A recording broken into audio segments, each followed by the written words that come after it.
धर्मराज महाकाय दक्षिणाधिपतये नमः रक्तनेत्र महाबाहो मम पीडान् निवारय।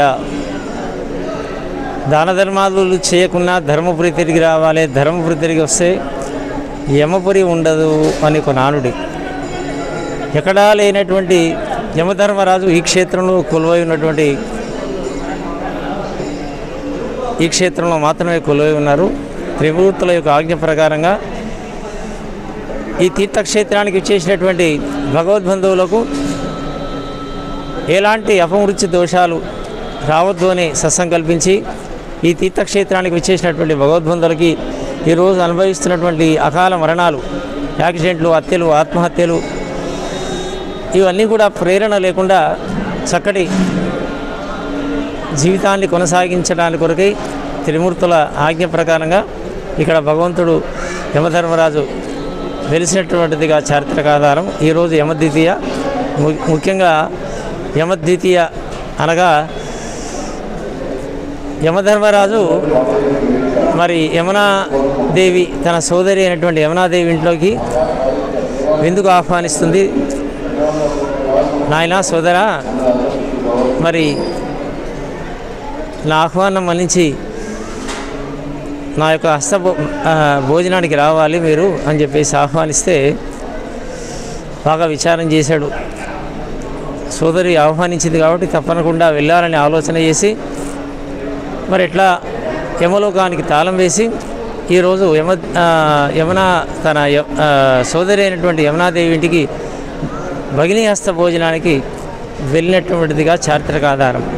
ఆ విధంగా ఈరోజు యమధర్మరాజుకి ఎవరైతే దీపాన్ని సమర్పిస్తారో యమగండ దీపాన్ని సమస్త అపమృత్యు దోషాలన్నీ కూడా నివారణకు దోహదపడుతుందని చెప్పేసి తెలియజేస్తూ ఈ అవకాశాన్ని భగవద్బంధువులు చాలామంది ఇక్కడ వినియోగించుకుంటారు.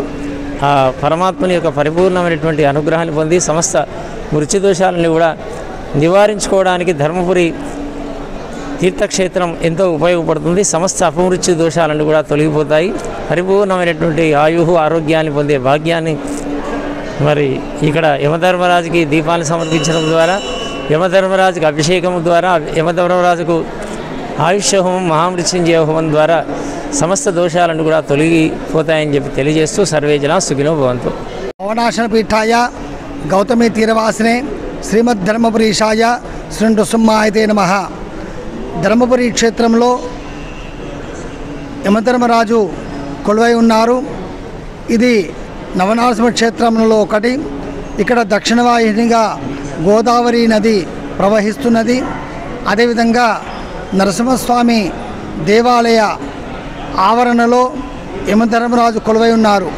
పూర్వం ధర్మపురి చరిత్ర ప్రకారంగా యమధర్మరాజు నరసింహస్వామి గురించి తపస్సు చేసి, స్వామి నీ యొక్క దర్శనం చేసుకున్న వాళ్లకు మరి నేను నరకాన్ని తీసుకుపోను, వైకుంఠానికి పంపిస్తా, ఆ వరం ఇవ్వు అని చెప్పి కోరినాడు. కావున ప్రాచీన కాలం నుండి, అనాది కాలం నుండి ఇక్కడ యమధర్మరాజు దర్శనం చేసుకున్న తర్వాతనే నరసింహస్వామి యొక్క దర్శనం చేసుకుంటారు. ఉగ్రం వీర మహావిష్ణుం జ్వలంతం సర్వతోముఖం నృసింహం భీషణం భద్రం మృత్యోర్మృత్యుం నమామ్యహం. మృత్యుకు అధిపతి యమధర్మరాజు, ఆ యమధర్మరాజుకు అధిపతి నరసింహస్వామి. కావున సకల అపమృత్యు దోషాలన్నీ కూడా తొలగిపోయేందుకు యమధర్మరాజుకు ఇక్కడ ఒక గండాదీపం సమర్పణ చేసి, అదేవిధంగా ప్రతి మాసంలో వచ్చే భరణి నక్షత్రంలో విశేషమైన పూజ, ఆయుష్య హోమం, త్ర్యంబక హోమాలు నిర్వహిస్తూ ఉంటున్నాము. అదేవిధంగా ఈరోజు కార్తీక శుద్ధ ద్వితీయ అంటే యమద్వితీయ అంటారు. ఈరోజు భగినీయాస్త భోజనం అంటే యమధర్మరాజు ఈరోజు తన చెల్లెగారింటికి వెళ్ళి భోజనం చేస్తాడు. ఈరోజు నరక ద్వారాలన్నీ కూడా మూసివేసి ఉంటాయి అని చెప్పి మనకు పురాణం శాస్త్రాలు తెలుపుతున్నాయి. కావున ఈరోజు ధర్మపురి క్షేత్రంలో యమద్వితీయ సందర్భంగా స్వామివారికి, యమధర్మరాజుకు విశేషమైన పూజ, ఆయుష్య హోమం మొదలు కార్యక్రమం నిర్వహిస్తున్నాము. భక్తులు అధిక సంఖ్యలో పాల్గొని ఈ కార్యక్రమంలో పాల్గొన్నారు. అందరూ కూడా సుఖ సంతోషాలు, ఆయుర్వేద భోగభాగ్యాలు పొంది సుఖంగా ఉండి తరిస్తారని కోరుతున్నాము. అదేవిధంగా మానవ సంబంధాలు మెరుగుపడాలి అని చెప్పి మన పూర్వీకులు సంవత్సరంకు ఒకసారైనా అన్నా చెల్లెళ్ళు కలవాలి. అదేవిధంగా మరి అన్నగారింటికి సోదరి అంటే అక్క కానీ చెల్లె కానీ రావాలి. అదేవిధంగా చెల్లె కానీ అక్క కానీ వాళ్ళ ఇంటికి అన్న తమ్ముడు వెళ్ళి భోజనం చేయాలి. అందరూ కూడా సుఖ సంతోషంగా ఉండాలని చెప్పి మనకు ధర్మశాస్త్రం తెలుపుతున్నది. అదేవిధంగా ఈరోజు యమధర్మరాజుకు గండాదీపంలో నూనె పోసి మరి నువ్వుల నూనెతోటి దీపం పెడితే సకల అపమృత్యు దోషాలు తొలగిపోతాయి.